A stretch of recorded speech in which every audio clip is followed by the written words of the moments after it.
2014년 12월 28일, 그러니까 성탄절이 지나고 3일이 된 때입니다. 2014년 12월 28일 인도네시아를 떠나서 싱가포르로 가던 말레이시아 국적의 에어아시아 여객기가 추락했습니다. 인도네시아는 참 사고가 많이 납니다. 보니까 그 비행기에 한국인이 딱 3명 타고 있었습니다. 누가 타고 있었냐 하면 결혼한 지 2년 되는 30대 후반의 부부, 그리고 아직 돌이 되지 않은 딸입니다. 그들은 선교사 가족입니다. 오직 복음을 위해서 인도네시아에서 선교 활동을 하던 젊은 부부가 어린 딸과 함께 그때 실종이 되었습니다. 여러분, 굉장히 당혹스럽지 않습니까? 온 우주를 주관하시는 하나님이시라면 어찌 이런 일을 허락하셨다는 말입니까?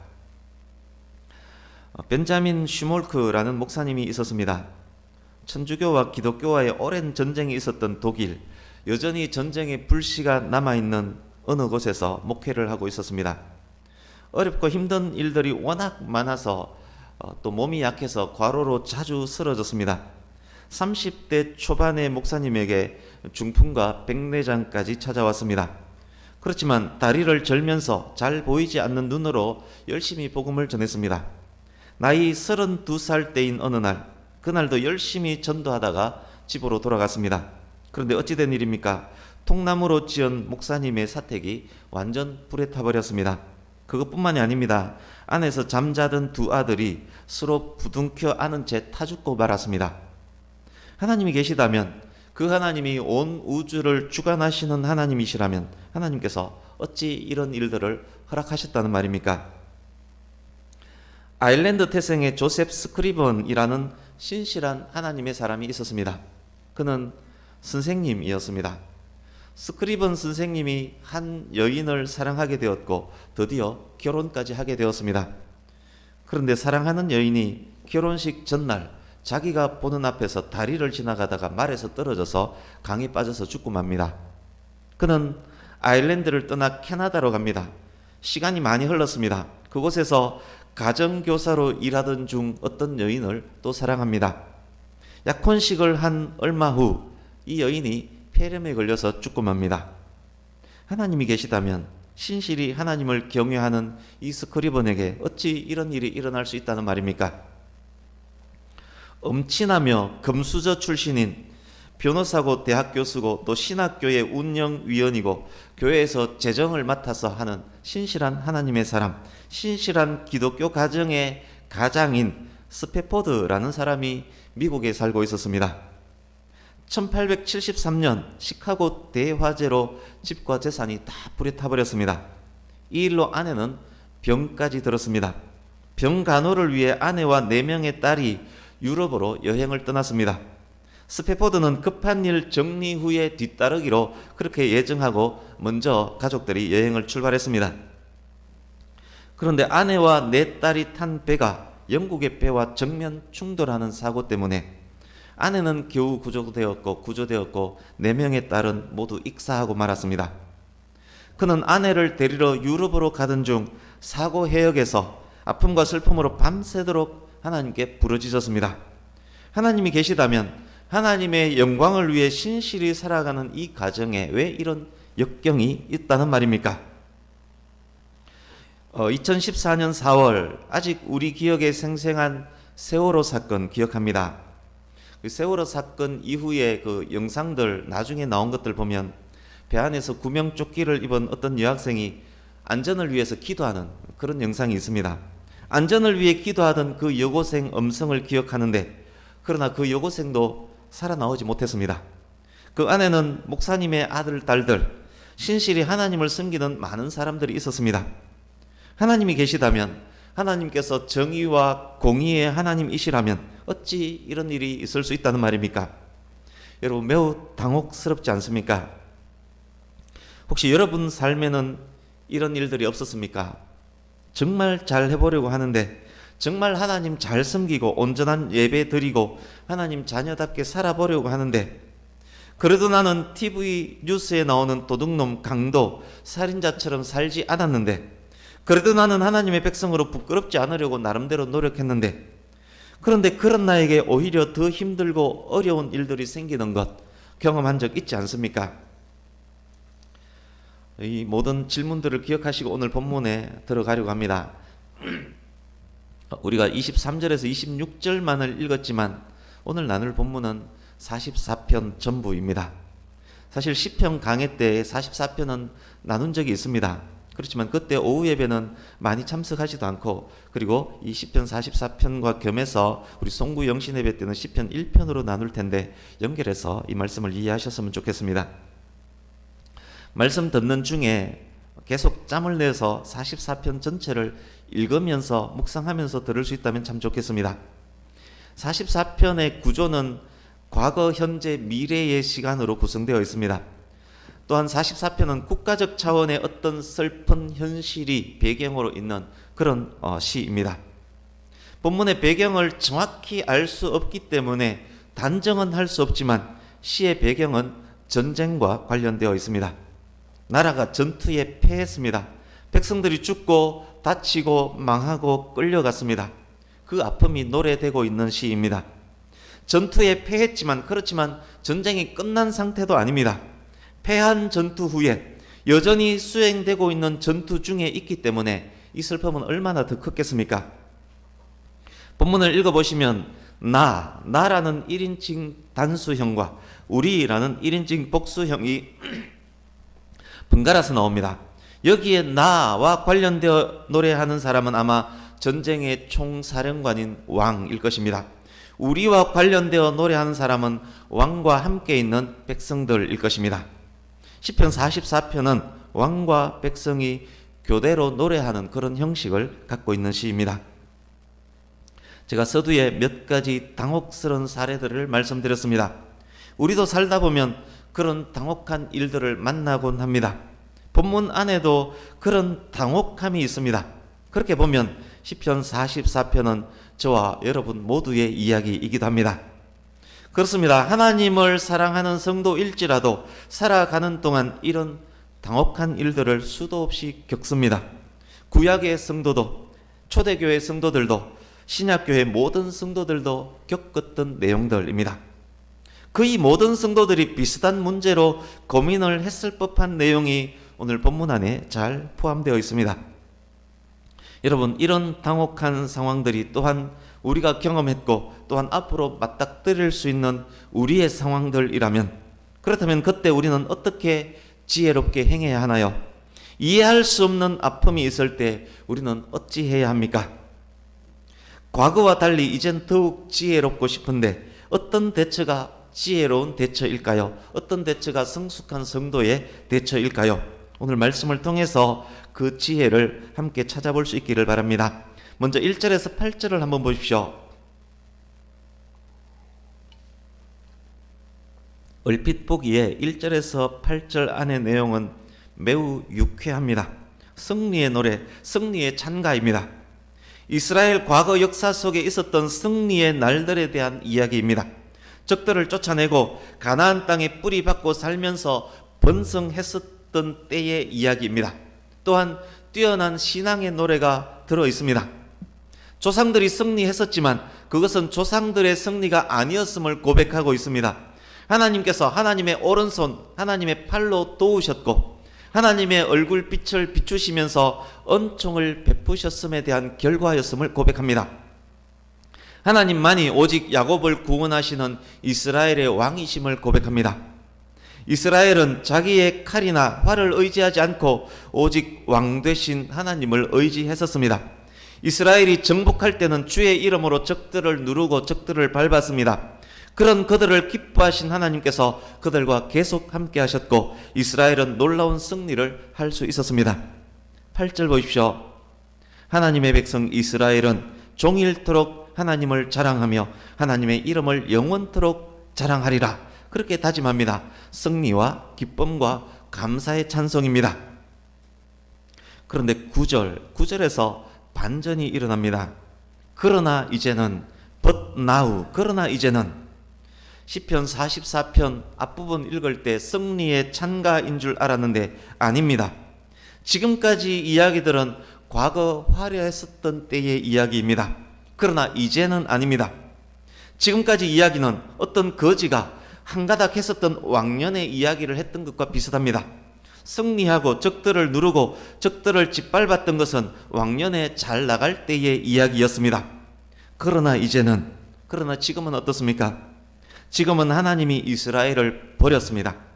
하나님이 이스라엘과 함께 행하시지도 않습니다. 전투에 패배했습니다. 약탈당하고 있습니다. 목자 없이 내팽겨쳐진 이리 앞에 양과 같습니다. 이스라엘은 여러 민족들 속에 뿔뿔이 흩어져 있습니다. 이곳저곳 포로로 끌려다니고 있습니다. 하나님께서 왜 이러신다고 하나님이 어떤 이익을 얻는 것도 아닌데 이스라엘 백성들은 헐값에 이리저리 팔려나갑니다. 이스라엘은 웃음거리, 조롱거리가 되고 있습니다. 이스라엘의 왕은 능욕과 수치를 당하고 있습니다. 9절에서 16절 묘사를 보십시오. 더욱 놀라운 것이 있습니다. 이 일들이 하나님께서 행하신 일이라고 합니다. 최소한 하나님께서 허용하신 일입니다. 그렇다면 하나님께서 어째서 이런 일들을 허락하신 것일까요? 이스라엘은 하나님과 계약으로 맺어진 민족입니다. 하나님께서 이스라엘과 언약하실 때 이런 일이 일어날 수 있음을 계약에서 미리 말씀을 하셨습니다. 그 계약의 때가 언제인가요? 우리 말씀 한 곳 확인하려고 합니다. 시편 오늘 본문 접어두시고 신명기 28장으로 가겠습니다. 구약성경 304페이지 신명기 28장은 송구영신 예배 때 나눌 시편 1편과도 관련됩니다. 신명기 28장 15절에서 68절까지를 눈으로 쭉 읽으면서 들어주시면 좋겠습니다. 신명기 28장 15절에서 68절 시편 44편 속 이스라엘의 현재 상황과 같은 일이 발생할 수 있음이 명시된 계약서입니다. 현재 이스라엘의 고난, 고통의 이유를 추측할 수 있는 내용들입니다. 많은 경우 이스라엘의 고난과 고통은 여기에 계약서에 명시된 이 계약과 관련됩니다. 이스라엘이 불순종할 때 그런 저주가 있을 것이라고 계약서에 적혀 있습니다. 적군 앞에서 패할 것이며 파멸이 있을 것이며 양과 소와 나귀들이 약탈당할 것이다. 자녀들을 다른 민족에게 빼앗길 것이고 이어서 태어나는 자녀들도 포로가 될 것이다. 민족과 개인은 웃음거리, 조롱거리가 될 것이다. 그렇게 계약서에 기록이 되어 있습니다. 이제 다시 본문으로 오겠습니다. 시편 44편 9절에서 16절에 나타난 현재 이스라엘이 당한 환난과 어려움은 계약사항에 비춰보았을 때 분명코 이스라엘의 불순종, 이스라엘의 언약 위반 때문일 것이다. 그렇게 합리적으로 추측할 수 있습니다. 그러나 여기서 또 한 번의 반전이 있습니다. 지금까지 성경 말씀을 읽고 설교로 들었던 경험에 의하면 그런 추측들이 거의 맞아 들어갔습니다. 많은 성경의 그 경우 그 추측은 거의 맞습니다. 그러나 시편 44편은 그렇지 않습니다. 17절에서 21절을 보십시오. 고난 중에 이스라엘이 하나님을 쳐다보면서 울면서 이렇게 말합니다. 하나님, 우리는 언약을 위반하지 않았습니다. 하나님, 우리는 하나님 앞에서 최선을 다했고 주의 길을 떠나지 않았습니다. 그런데 하나님은 우리를 성냥이 소굴에 밀어 넣으셨고 사망의 그늘로 덮었습니다. 하나님, 우리가 만약 불순종했거나 이방 우상을 섬겼다면 그것은 당연히 받을 벌일 텐데 그렇지만 우리는 그러지 않았습니다. 하나님, 도대체 왜 우리에게 이런 일이 일어나는 것입니까? 하나님, 주를 위하는 우리가 왜 어째서 종일 죽임을 당하게 되며 왜 어째서 도살을 양같이 당해야만 하는 것입니까? 그렇게 울면서 말하고 있는 부분입니다. 추락하는 비행기 안에서 선교사 가족들도 그렇게 말했을 것입니다. 타버린 자식들의 시체를 부둥켜 안고 슈몰크 목사도 그랬을 것입니다. 두 번째 약혼녀의 죽음 앞에서 어쩌면 스크리번도 그랬을 것입니다. 4명의 딸을 앗아간 바다 위에서 스페로우도 그랬을 것입니다. 진도 앞바다에서 수많은 기독교인 부모님들도 그랬을 것입니다. 하나님, 저는 하나님의 백성 아닙니까? 하나님, 저는 복음을 전하고 있는 중이었습니다. 하나님, 저는 하나님의 명령을 수행하는 중이었습니다. 하나님, 저는 그때 온전한 예배를 드리고 있는 중이었습니다. 하나님, 저는 그때 불쌍한 사람들을 돕고 있는 중이었습니다. 하나님, 저는 지금까지 예수님의 이름을 욕되게 하지 않기 위해 애쓰고 노력하며 살았습니다. 어쩌면 여기 계신 성도님 중에도 동일한 물음을 과거에 했었고 어쩌면 현재 하나님께 하고 계신지도 모르겠습니다. 하나님, 세상에 깔리고 깔린 나쁜 놈들 저렇게 잘 먹고 잘 살고 있는데, 하나님, 그 나쁜 놈들의 자식들까지 잘 먹고 잘 살고 있는데, 그런데 하나님을 잘 섬기려고 노력하는 나는 왜 어려서부터 지금까지 편안한 날이 없었습니까? 나는 왜 이토록 고생만 하며 살아야 합니까? 하나님이 계시다면 내가 왜 이래야 합니까? 하나님이 계시다면 내가 왜 암에 걸려야 하고, 내가 왜 먹을 것 없이 굶어야 하고, 똑똑하고 잘생긴 우리 아들, 딸들은 왜 저렇게 방황해야만 합니까? 하나님께서 계약서에 명시하시기를 순종하면 복 받는다 하지 않으셨습니까? 그런데 복은커녕 왜 이런 고통과 고난만 있는 것입니까? 많은 성도들의 이런 질문에 하나님께서 무엇이라고 대답하실까요? 오늘 본문을 통해서 하나님께서 저와 여러분에게 무엇이라고 말씀하실까요? 어떻게 보면 시편 44편은 욥기서의 내용과 비슷합니다. 의인 욥이 이유 없이 고난과 고통을 당했습니다. 그러나 오늘 본문이 욥기서와 비슷하지만 다른 점도 있습니다. 오늘 본문은 그 이유에 대해서 답을 주지 않습니다. 욥은 하나님의 임재를 경험하고 스스로 답을 얻습니다. 하나님을 경험한 욥이 내가 주께 대해 귀로 듣기만 하였지만 이제 내가 주를 봅니다. 내가 더 이상 내 주장을 하지 않습니다. 이제 내가 오히려 티끌과 죄를 뒤집어 쓰고 회개합니다. 그렇게 나름대로 스스로 결론을 짓습니다. 욥이 회복되고 치유됩니다. 갑절의 풍성함으로 욥의 말년은 결론 지어집니다. 그것을 독자들이 봅니다. 그러나 시편 44편의 시인은 욥과 비슷한 상황이지만 어떤 답도 어떤 해결책도 찾지 못합니다. 답이 없는 상황에서 본문의 시인이 할 수 있었던 것이 무엇일까요? 시인은 지금 무엇을 하고 있습니까? 시인은 다만 기도할 뿐입니다. 그래도 하나님을 신뢰하면서 지금 기도하고 있을 뿐입니다. 어떻게 기도했습니까?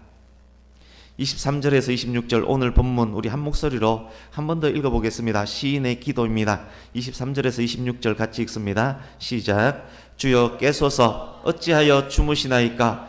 일어나시고 우리를 영원히 버리지 마소서. 어찌하여 주의 얼굴을 가리시고 우리의 고난과 압제를 잊으시나이까? 우리 영혼은 진토 속에 파묻히고 우리 몸은 땅에 붙었나이다. 일어나 우리를 도우소서. 주의 인자하심으로 말미암아 우리를 구원하소서. 아멘. 이후 상황이 어떻게 전개되었는지는 우리는 알 수 없습니다. 어쨌든 간에 시인은 지금 다만 기도하고 있을 뿐입니다. 하나님이 침묵하고 계시지만 그래도 여전히 여호와를 이스라엘의 하나님으로 부르고 있습니다. 칼에 손을 베인 아이가 피를 뚝뚝 흘리며 잠자는 아버지를 깨우고 있는 그런 상황과 비슷합니다.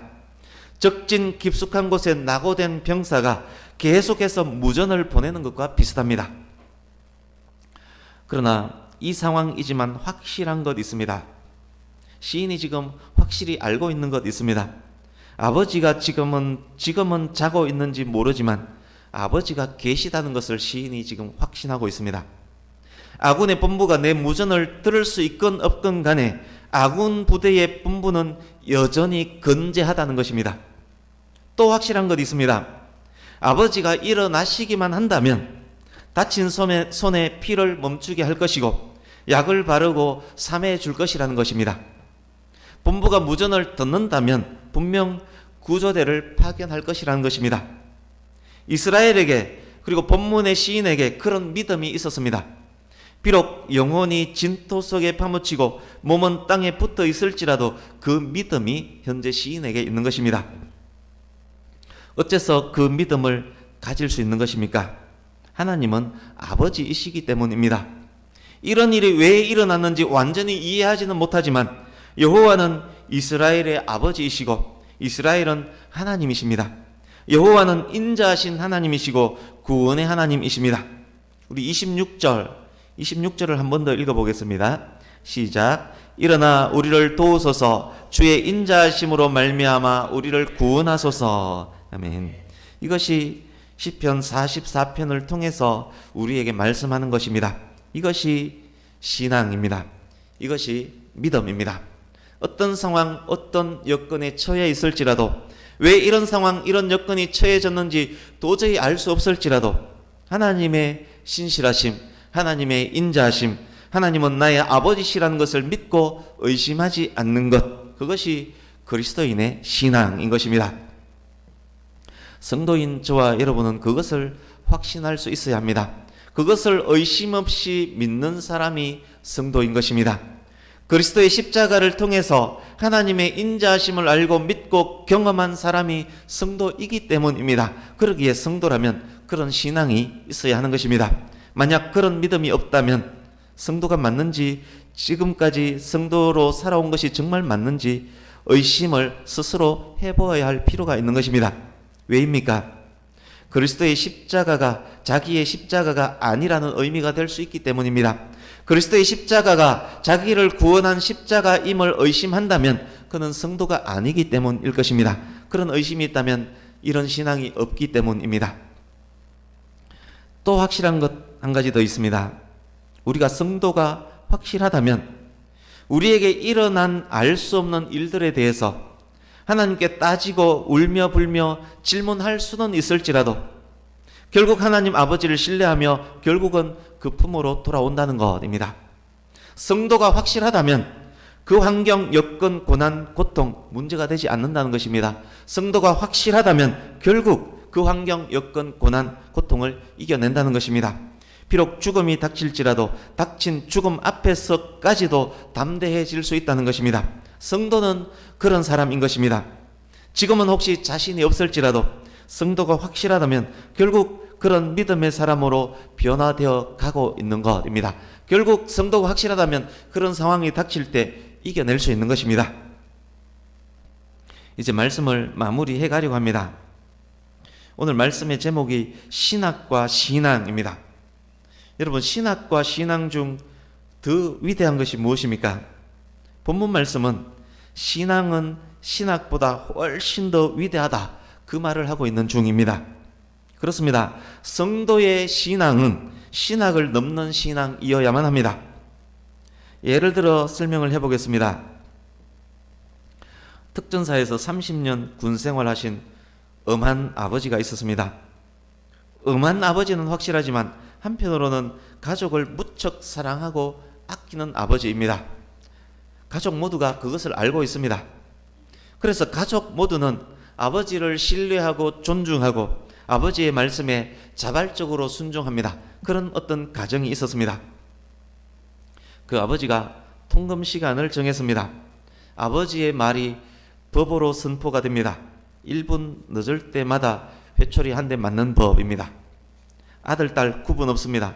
100분 늦으면 100대 맞아야 합니다. 어느 날 막내딸이 통금시간 200분 늦었습니다. 아버지 법대로라면 200대 맞아야 합니다. 200대 맞으면 다리가 부러질 수 있습니다. 그러나 맞을 수 있습니다. 왜냐? 때리는 사람이 아버지이기 때문입니다. 때리는 사람이 나의 원수라면 200대 맞는 것은 곧 죽음이지만 아버지라면 두려움에 떨면서도 종아리를 걷을 수 있습니다.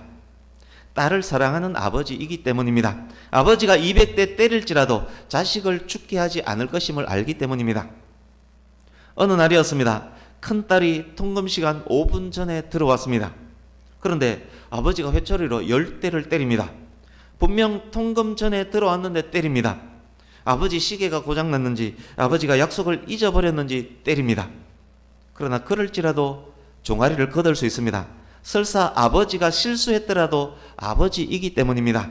아버지는 나를 사랑하시고 아버지는 내가 잘 되기를 바라고 있다는 것을 알기 때문입니다. 무슨 이유인지는 몰라도 그분이 아버지라는 이유 하나로 종아리를 걷을 수 있는 것입니다. 그렇습니다. 아버지가 만든 법칙보다 위에 있는 것은 아버지를 믿는 믿음입니다. 아버지와 자녀 간에 있는 사랑입니다. 본문이 말하고 있는 것 바로 그것입니다. 우리의 믿음은 이성과 신학을 뛰어넘어 하나님을 인식하는 그런 믿음입니다. 그것이 하나님의 백성들, 하나님 자녀들의 믿음입니다. 성도는 그 믿음으로 아버지께 기도할 수 있는 것입니다. 주여 깨소서 어찌하여 주무시나이까? 일어나시고 우리를 영원히 버리지 마시옵소서. 그런 담대한 기도, 어쩌면 버릇없어 보이기까지 한 기도를 드릴 수 있는 자가 바로 또한 성도인 것입니다. 신실한 목사님, 신실한 하나님의 사람이 알 수 없는 상황에 처해 기도했던 이야기를 해드렸습니다. 벤자민 슈몰크, 스크리븐, 스페포드에 대한 이야기였습니다. 그들이 신실한 하나님의 사람이 확실했다면 그들 그 이후의 삶이 어땠을 것 같습니까? 계속 울면서 계속 하나님을 원망하면서 지냈을까요? 그렇지 않습니다. 이 세 분은, 저와 여러분 지금까지는 잘 모르고 있었지만 이 세 분은 우리도 모르는 사이에 우리에게까지 잘 알려진 위대한 신앙의 사람들입니다. 기독교 역사상 잊혀지지 않을 인물들이 다 되었습니다. 두 아들이 불에 타서 죽은 아픔을 겪었던 슈몰크 목사, 마음을 추스리고 하나님 아버지께 기도합니다. 내 주여 뜻대로 행하시옵소서. 온 몸과 온 영혼 다 주께 드리니 이 세상 고락간 주 인도하시고 살든지 죽든지 뜻대로 하소서.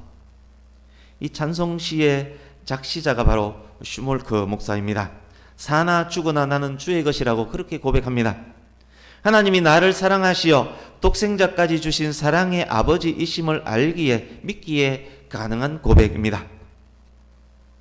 약혼녀를 2번이나 잃어버렸던 스크리븐, 그가 그런 어려움에 처해 있을 때 어머니가 몸져 누웠다는 소식까지 나중에 듣게 됩니다. 스크리븐이 어머니에게 이런 편지를 씁니다. 죄짐 맡은 우리 구주 어찌 좋은 친구인지 걱정 근심 무거운 짐 우리 주께 맡기세. 주께 고함 없는 고로 복을 얻지 못하네 사람들이 어찌하여 아랠 줄을 모를까. 누구나 아픔은 있습니다. 그러나 슬픔이 있습니다. 누구나 슬픔이 있습니다. 그러나 이 아픔, 고통, 슬픔 중에도 우리를 꼭 붙잡을 수 있는 분은 오직 그리스도밖에 없습니다. 우리의 죄짐 맡으시는 구주입니다. 찬송가 369장, 아까 우리가 먼저 올려드렸던 찬양, 죄짐 맡은 우리 구주가 바로 스크리븐의 시입니다. 이 3절의 가사까지 보면 좋겠지만 이 3절의 가사까지 묵상하신다면 더 은혜가 될 겁니다. 스크리븐은 그 이후 목사님이 되어서 가난하고 불쌍한 사람들을 평생 돌보며 살아갑니다.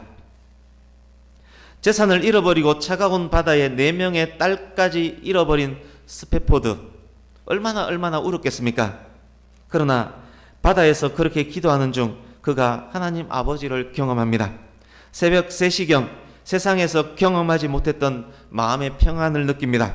스페포드는 그 평안을 글로 기록합니다. 내 평생에 가는 길 순탄하여 늘 잔잔한 강 같든지 큰 풍파로 무섭고 어렵든지 나의 영혼은 늘 편하다. 내 영혼 평안해. 내 영혼 평안해. 마귀가 우리를 삼키려 해도 주 예수 우리의 대장 되시니 끝까지 싸워서 이기리라. 내 지은 죄 주홍빛 같더라도 주 예수께 다 아뢰면 그 십자가 피로서 다 씻으시니 저 공중에 구름이 일어나며 큰 나팔이 울리며 예수님 심판주로 오실 때 나는 겁없으리. 내 영혼 평안해. 내 영혼 평안해. 찬송가 413장이 바로 그 바다 위에서 쓴 스페포드의 시입니다. 스페포드 역시 남은 평생 주의 일을 감당하며 삽니다. 이 모든 것이 신학을 넘어서는 믿음 때문인 것입니다. 그렇습니다. 신앙은 신학을 넘어섭니다. 신학 없는 신앙은 있을 수 없지만 신학을 뛰어넘는 신앙은 있습니다. 그것이 진정한 신앙입니다. 가진 것 아무것도 없어도 하나님이 내 아버지인 것, 그것 하나만으로 만족할 수 있는 신앙, 그것이 신실한 신앙인 것입니다. 저와 여러분에게 이 믿음이 있기를 원합니다. 이 믿음이 하나님을 기쁘시게 하는 믿음이고, 이 믿음이 우리에게 있을 때 신앙이 신학을 뛰어넘지만 신앙이 신학을 벗어나지 않음도 결국 확인하게 될 것입니다. 본문 3절 말씀처럼 하나님의 오른손과 하나님의 팔과 하나님의 얼굴빛이 항상 비추고 계셨음을 그때 갔어야 비로소 확인하게 될 것이라는 말씀입니다. 천둥 번개치고 소나기는 내렸지만 구름 위에 하나님은 항상 계시면서 하나님의 언약을 늘 지키고 계셨음을 그때 확인하게 될 것입니다. 확실한 신앙이 있을 때 그것을 신학으로 받아들이면서 깨닫게 될 것이라는 말씀입니다. 안타깝게 사고를 당한 선교사님들, 안타깝게 사고를 당한 사람들의 가족들, 우리에게 닥친 이해할 수 없는 많은 일들, 고난과 고통, 모든 분들이 오늘 본문을 통해 말씀된 그 믿음으로 지혜롭게 극복한다면 더 큰 하나님의 평강, 합력하여 선을 이루시는 놀라우신 하나님의 은혜를 결국 경험하게 될 것입니다. 말씀을 맺습니다. 우리의 희망과 우리의 구원은 오직 하나님의 인자하심에 있습니다. 독생자 예수를 우리에게 주신 하나님의 사랑하심 안에 우리의 구원이 있습니다. 환경과 여건 그 어떤 것보다 가장 먼저 하나님을 바라보는 저와 여러분의 신앙이 되기를 예수님 이름으로 축복합니다. 그 믿음으로 우리는 어떤 것도 극복할 수 있습니다. 하나님의 자녀이기에 우리는 하나님의 인자하심을 확신하며 소망 가운데 인내할 수 있습니다. 뿐만 아니라 일어나 도우시는 하나님의 손길까지 결국 경험하게 될 것입니다. 2018년도의 마지막 주일입니다. 이틀 후면 2019년이 됩니다. 저와 여러분의 2019년이 신학보다 위대한 신앙으로 승리하시기를, 설령 구름에 가리워 보이지 않을지라도 구름 뒤에는 항상 태양이 있듯이, 혹 우리 삶에 아픔이 있을지라도 영원히 인자하신 하나님, 영원히 자비하신 하나님, 독생자 예수님을 우리에게 주신 구원의 하나님을 온전히 신뢰하기에 어떤 난관과 어려움도 신앙으로 극복하는 저와 여러분의 2019년 되기를 예수님의 이름으로 축복합니다. 아멘. 우리 함께 26절을 한 번 더 읽고 마치려고 합니다. 26절 같이 읽습니다. 시작. 일어나 우리를 도우소서, 주의 인자하심으로 말미암아 우리를 구원하소서. 아멘. 하나님께서 지금도 저와 여러분과 함께 하고 계십니다. 인자하신 하나님께서 지금 이 시간도 저와 여러분을 돕고 계십니다. 그 은혜로, 그 사랑으로, 그 확신으로 승리하는 2019년 반드시 될 것입니다. 아멘. 기도하겠습니다.